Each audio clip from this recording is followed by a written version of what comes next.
December 26th, 1900. A relief ship reaches a lighthouse off the coast of Scotland. The door is unlocked, the beds are made, the clock has stopped, and the three men who kept this light are nowhere on the island. The Flannan Isles are 7 miles of jagged rock in the North Atlantic, so remote, so battered by weather, that no one lived there but the keepers who tended the lighthouse: James Duckett, Thomas Marshall, Donald MacArthur. 3 men, alone, for weeks at a time, whose only job was to keep a single light burning against the dark. Their final log entry describes a violent storm, but mainland weather records for that exact day and location say something impossible. The sea was calm. Someone wrote down a storm that by every official record never happened. And by the end of this story, you'll understand why that single detail is the key to everything. On December 15th, a passing ship notices the lighthouse is dark. No one investigates for 11 days.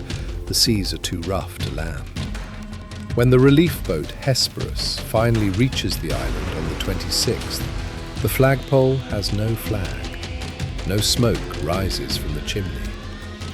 The crew finds the entrance gate closed, the main door locked. Inside, the beds are neatly made. A chair lies overturned near the table. The kitchen clock has stopped. 2 sets of oilskin coats are missing from their hooks. Foul weather gear the men would only wear to go outside in a storm. But the third man's coat is still hanging exactly where it always hangs. The investigators find the last log entries and start reading backwards. December 12th. A full gale. The men note winds so strong they can barely stand, and, unusually for hardened lighthouse keepers, one entry says Donald MacArthur is crying. December 13th. The storm still raging. All 3 men have prayed together. December 15th. Calm. Sea like glass. Birds calm. And then, nothing. No entry for the day the ship saw the light was out. But here is what breaks the entire timeline. Mainland meteorological records show no storm at all on December 12th through 15th.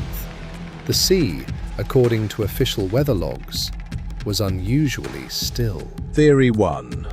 A rogue wave. The West Landing, where equipment was stored, sits 60 feet above sea level, and yet a 90-foot crane there was found twisted and destroyed. Ropes torn from an iron railing bolted into rock. If a wave did this, it would have been monstrous. But freak waves of that size are documented in this exact region, even on days official records call calm. Theory 2. One man snapped during the isolation, and violence followed.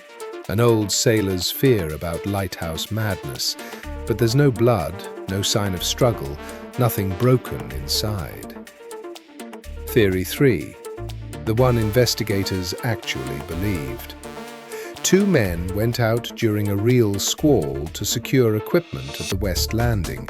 A wave took them both, and the third man, watching in horror, ran out without his coat to try to save them, and was swept in himself. There were no funerals, because there were no bodies.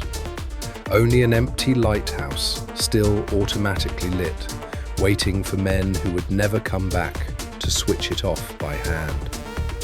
Poet Wilfred Wilson Gibson later wrote of the scene the rescuers found: the untouched supper, the overturned chair, turning 3 ordinary deaths into a permanent ghost story.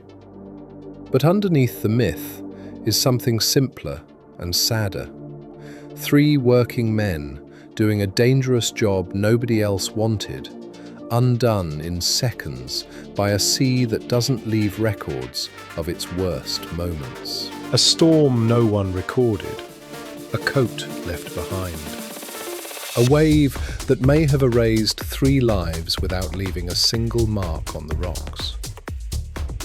Some mysteries end with an answer.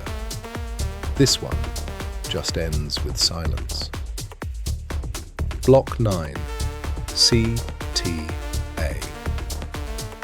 125 years later, the Flannan Isles Lighthouse still stands, fully automated now.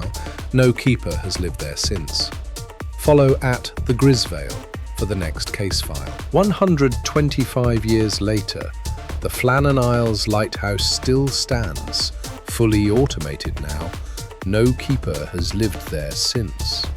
Follow at the Grisvale for the next case file.